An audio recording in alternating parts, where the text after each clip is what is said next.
Thank you for joining us on this beautiful day here at the LCS studio. Psych! Credit to those who braved the rain to see their favorite teams play today. Where's the tailgate? Where's the tailgate? All indoors today. We crammed everyone inside the LCS studio. We still have some of those tailgating opportunities. But of course, again, thank you so much for braving the rain to join us here. Hello, everyone, and welcome to the LCS Countdown, where for 30 minutes we say goodbye to a longtime friend and run through patch changes until the timer reaches 0 and we jump into Champion Select. Sure, it was 1 week of play, but let's see how the teams rank going into week 2. Clutch, FlyQuest, and Team Liquid share first at 2-0, followed by a clump of teams splitting fourth, with 100 Thieves, CLG, and Golden Guardians all searching for their first win of the split. It's time to run through the clashes on stage today, though. Echo Fox and TSM test out their new rosters against one another in Game 1. Cloud9 and Golden Guardians do the same shortly after, with 100 Thieves versus Team Liquid for Game 3 and 2 more matches before we call it a day. Echo Fox versus TSM features the return of a beloved former MVP. And to hear more about his Week 2 expectations, we're going to send it over to Freak and Azale, who will be casting Game 1. Thank you very much, Dash. It was an off-season of every team making dramatic moves, and Echo Fox's big import was former LCS MVP Rush, who did not deliver to fan expectations during Week 1. So we wanted to take some time to look at both sides of the argument, and specifically, you wanted to talk a little bit about the viability of Karthus. Yeah, I think it was completely reasonable, and I think even correct, that Rush played 2 Karthus games.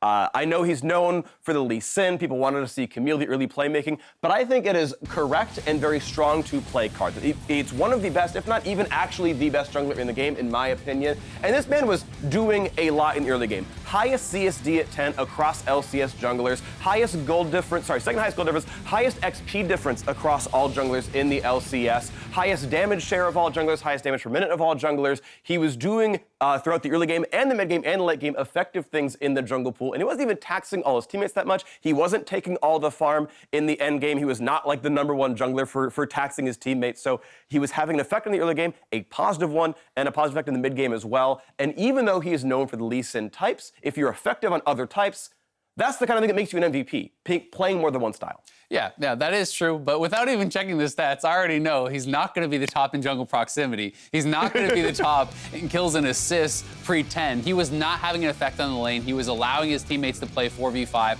and having them need to hold up in these uneven matchups where the other jungler is pressuring them. And even though Karthus is a great champion, I think it fits the meta well, I think that Rush is better suited towards those early playmakers, champions like the Lee Sin, like the Xin Zhao, like the Camille. And even if a champion is incredibly strong, sometimes you just perform better on a different style of champions. We saw Echo Fox look like they didn't have a lot going on in the early games, and they were heavily reliant on Apollo and Hako in their one win to actually make something happen for the team, for them to be able to get those big advantages and really buy the time for Karthus to be effective in the later stages. So, we want to find out what you guys think about this by spamming either Karthus or Lee in the chat. Which champion should Rush play today? Exactly. Should he be playing those playmakers? Should he be playing the farmers? Karthus. Always Karthus, every game, in every role. It's Rush. You've got to do it. Now, of course, we'll see what Rush plays in that pick in Game 1. Until then, back to Dash and the analysts. Thank you very much, gentlemen. As the votes are rolling in, there's Lee Sin, baby! I was going to say a pretty quick lean towards the Lee Sin and the playmakers. We heard both sides of the arguments from Azale and Freak there, but I wanted to hear from you two, kind of where you aligned here on this discussion. I think it was interesting when Freak talked about being able to play different styles, is like what kind of makes an MVP, and I definitely agree with that, but it also kind of relies on your team around you. So if your team needs a playmaker, even if Rush is fine on the Karthus pick, maybe his team needs early game pressure, and that's unfortunately going to be kind of what he's pigeonholed into, and that's how I feel a little bit on the situation, where like I don't have a problem with Rush playing Karthus. I have a problem with Echo Fox playing Karthus as a whole. Well, if you think about it this way, right? If you get into the mind of the kind boy, maybe he's thinking, I need a hard carry in my team. How can I do that? Lee Sin can't hard carry. All right, bring me on Karthus. And also, it's just at the same vein, you're going to pick the strongest champion or whatever champion gives you the most opportunity to win. And if he feels like that's Karthus, then so be it. But for this patch, maybe not so much. So hopefully he picks Lee Sin today, because I just want to see some insects, to be honest. So part of that discussion too was just around the strength of Karthus as a pick. So kind of separate from Rush and what champion he should be playing. Where do we find or think Karthus falls on that tier list? Is he as S tier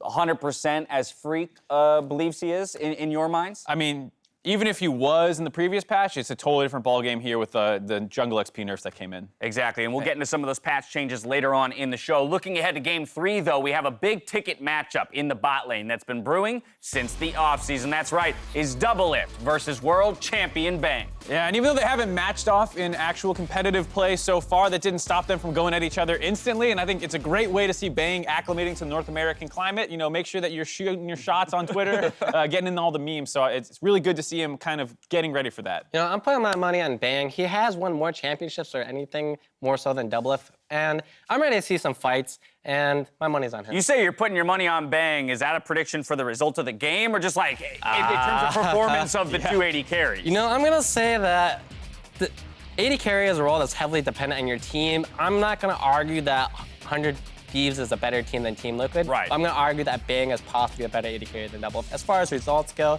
I'm voting for Let's the talk world about how champ. Bang's been doing so far then, because I like this discussion. He didn't win, obviously, Right. in the first week of play, but most of us looked at his play and said, hey, he's doing pretty well. Yeah, I mean, he is, but if you look at the stats, you can see that clearly being 2-0 is better than being 0-2 on a Stats don't team. tell everything. Yeah, I know. Come on, man. I'm agreeing. That's what I'm saying is the 2-0 versus 0-2 might be influencing these a little bit, and I think, to be fair, Doublelift's team is working much better right now, and I think he has more tools around him, which helps him shine. And so, you know, with Core JJ, Right. he looks like an absolute stud through the first week. You know, you can see why Doublelift has more influence over the games, whereas there was problems in the mid lane and stuff for Bang, who couldn't quite get his team off the ground. Because that's the other piece of every bot lane discussion, right? Is what are the support. tools, next to that 80 carry? And while, hey, Bang playing well, that's all, you know, that's solid, all well and good. Well might not be enough to take down Doublelift and Core J, already looking like front runners for, you know, best bot lane here in North America. Right. Well, the important thing is that it's not like the 80 carry is going to be roaming mid or top the gank or anything like that, right?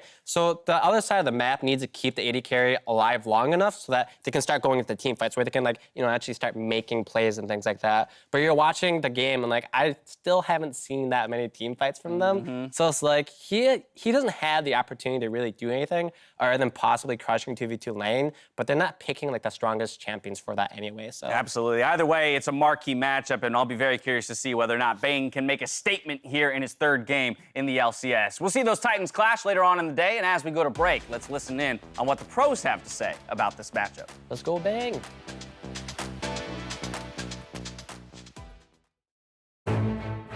Everyone who comes to NA thinks that they're gonna come and beat me. Sven came, Piglet came. There's so many imports and they're never able to do it. Piglet now getting hit up. Doublelift crushes him. Doublelift first blood on the bench. I have a lot of pride that I can play my best here. I just heard that Doublelift is king ADC of LCS.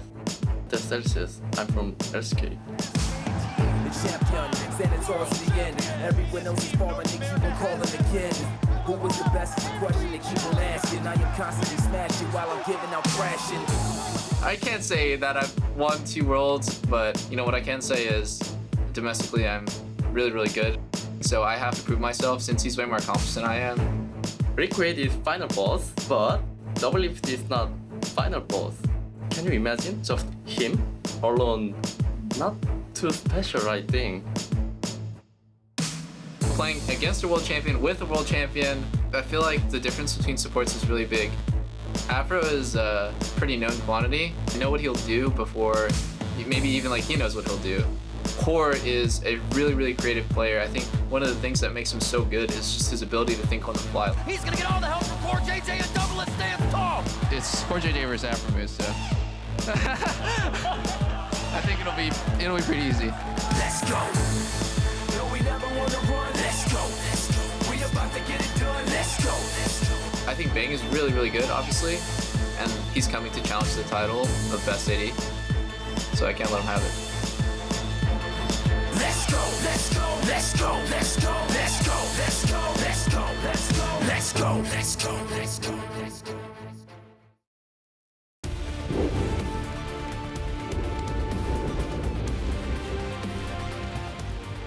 Welcome back to the LCS Countdown, 17 minutes away from North America's first bout on 9.2. The new patch had a slew of nerfs to a lot of high-priority champions, but we wanted to engage with your questions on how these teams, or tweaks rather, will impact the pro scene. And here's what you sent us on Twitter.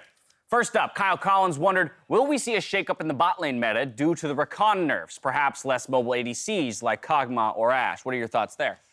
I'm not quite going to buy that just yet. I think the Rakan nerfs are big. He's still seeing a little bit of play. I think he got played twice in the LCK. But regardless, there's still Alistar and all these other things in there that want to go in. And a lot of the times, immobile AD carries are focused on late game because that's like what the power budget allows them to do. You lose mobility because you'll be more effective later. Right. The games still, as far as we can see, are not getting there. The AD carry itemizations haven't come through yet. So I think this might be a little early for me. Right. We might slow down a bit. Yeah. Not that much. It's not like Rakan's necessarily picked to like punish immobile AD carries. He's just picked because he's like really strong. So even with this nerf, he's still a pretty strong champion. And it's not like he countered specifically Ashe or Kog'Maw or something like that, right? So. Right, and there's still Leona's down there, like we were saying. So there's plenty of engage in the bot lane, it feels Yeah, I like. saw Leona here last week. Someone who braved the rain today to see the LCS live had this question about the current meta. My name is Chaska, and I'm visiting from Orange County. And my question is, how do you believe the jungle XP nerfs have impacted jungle meta in competitive and solo queue?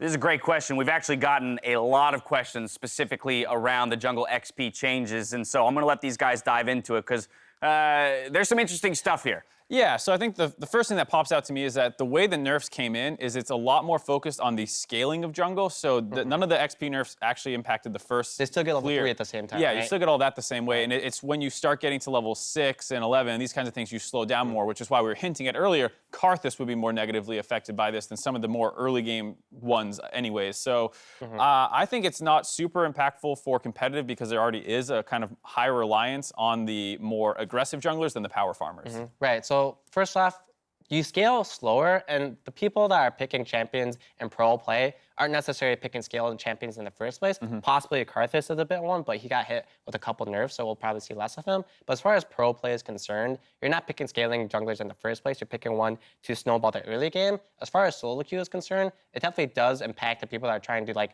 be a 1v5 jungler kind of in style for sure. Yeah, to take a look at this statistically, levels 1 through 6, there is essentially no change or minimal change in terms of time taken for any jungler to get to that point. It's that 6 to 11 mark that we're kind of talking about, where you see an uptick in the amount of time, roughly a minute longer for junglers to hit level 11. And so this goes to your point high around like, okay, we're not going to see a single jungler necessarily take over the game by skyrocketing past the laners in terms of level and being able to 1v5. Yeah, and some people were wondering if it means there's going to be more ganks in the early game if there's less XP. And what I've found through watching League throughout the years is that it's more about the timing of respawn camps and when they tweak those that you really see more ganks or less ganks. So if your camps come up a lot faster, there's more XP and you can spend more time power farming, but the respawn times are pretty long right now, so you can clear your jungle and then you kind of have to gank because there's nothing else to do. And just because there's less XP doesn't mean that you suddenly have more time to do that. The clear speeds and all that stuff stayed the same. It's also, it's tough to nail down definitively in any anything fashion happens. because at the end of the day, League of Legends is a very reactive game to game state, right? So if I have the opportunity to gank, then I'm going to gank.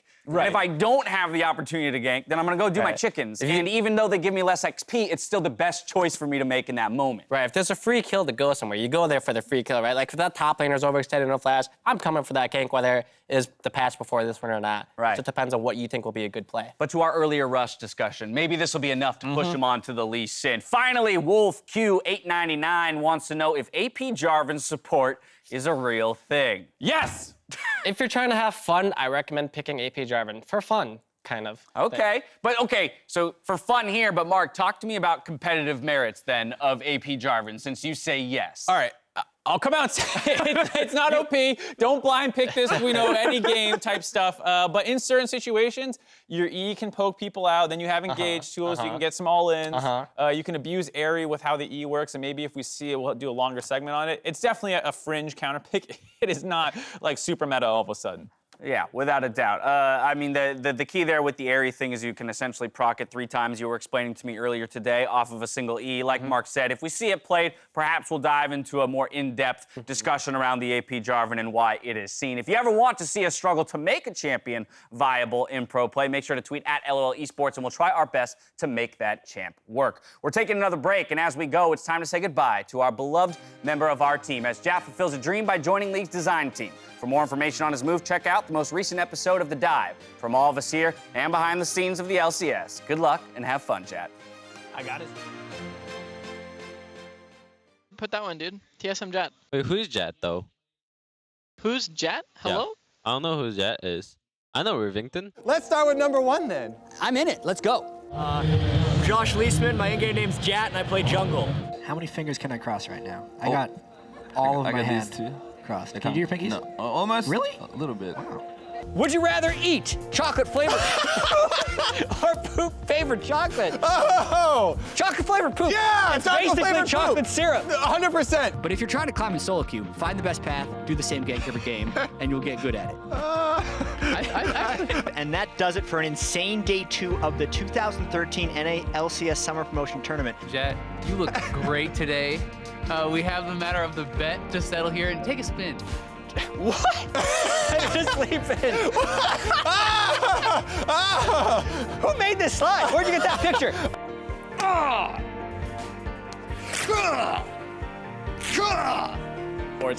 Yeah, right? We can still...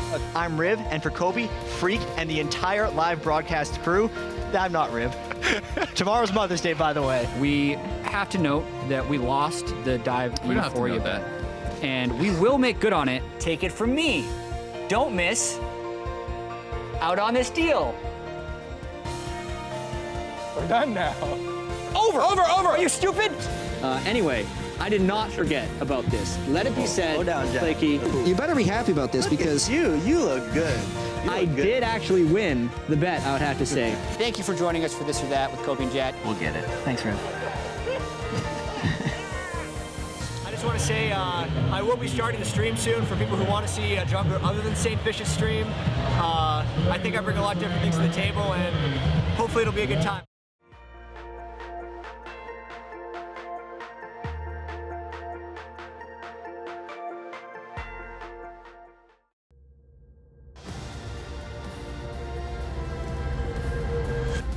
Welcome back to LCS Countdown, where Echo Fox versus TSM is just around the corner. And ahead of that matchup, Coach Song, is hoping to make an extra push to beat his former team. Most player or most coach, if you move the other teams, just you want to win former team. That's why just one reason. And second reason, just I know TSM will be a strong team. And this season just started like 1 week. And I feel like we have a really good chance for the TSM right here. And also our team is doing very well. And then we wanna make a good result early. Yeah, that's why I feel like if we win TSM, we will win other team matchup because we will get a confidence. I'm not sure about their strategy for today, but since when we practice Scream with the TSM, I got a confidence we will win against TSM. So that's why we are confident about this today matchup. Then we will win about that. Some thoughts from Coach Song, and earlier Freak and Azael mentioned their focus on Rush in this matchup, who hasn't proven to be the MVP level carry that we had seen from him prior in the LCS. Right. It's week 1. It's week 1. It is only 1 week of play. But that's why I said only week 1 we didn't see it. So of course he can turn it around, but the focus in their win was really their bot lane and Apollo and Hakuho, who it feels like year after year people kind of forget them with all the hype moves in the offseason, and then they come out and they put out good performances, and that was the case again as they were the primary threats in that win. And I think that's going to be the case for a large part of this season where it is going to be on them. Now, are they going to be able to do it every time? I have a little bit of reservations around that, but they have been some of the best bot lanes in North America for seasons now. I mean, I'm going to say if it can reign consistently in LA, we can see a new year where Apollo's going to be a hard carry. You know, times are changing. He showed very much promise in his first 2 games, and I'm excited to see if this can be the year of Apollo. I think it's going to depend if Rush can start helping out too, because as much as I like Apollo and Hakuho and what their stability brings to a roster, I do think they need a little bit extra playmaking or carry potential. But they've been getting kills on their own without jungle pressure, right? You said they're doing like 4v5, Rush is kind of AFK farming as Karthus, and they're popping off, getting kills, taking towers on themselves. So not in the clutch game. Add jungle pressure to that, and then they might be. That's what I want. Yeah, add some jungle pressure. They might be going harder. But that does tie back to your point, Hai, where an AD carry, while yes, can find a way to carry, can be the carry of the game, in the current state of League of Legends, typically relies on other members of the team being able to support them or put them in that position. Rush alongside Hakuho might be able to, kind of elevate Apollo to that level of carry that he hasn't quite been able to reach in Rush the is the jungler he LCS needs. throughout his career. He very well might be. He also might not be, right? We'll see with more weeks of play. Something that TSM fans, though, were happy to see is Sven being that late game carry, at least in their first game of 2019. Right, and to be fair, he's on Ezreal, and that champ is actually kind of hard to do super well on, because like half of his damage is from skill shots. So if you're missing Qs in these team fights, you're really not going to be doing that much damage. But he had so many kills, he had so much damage. That means he's landing his Qs and playing really well, actually. Yeah, and even in the game that they lost, he was playing very well. He made one critical mistake. It was just terribly timed Kai'Sa ult, and unfortunately the guy had stopwatch. So it was a game that was really good for him aside for one mistake.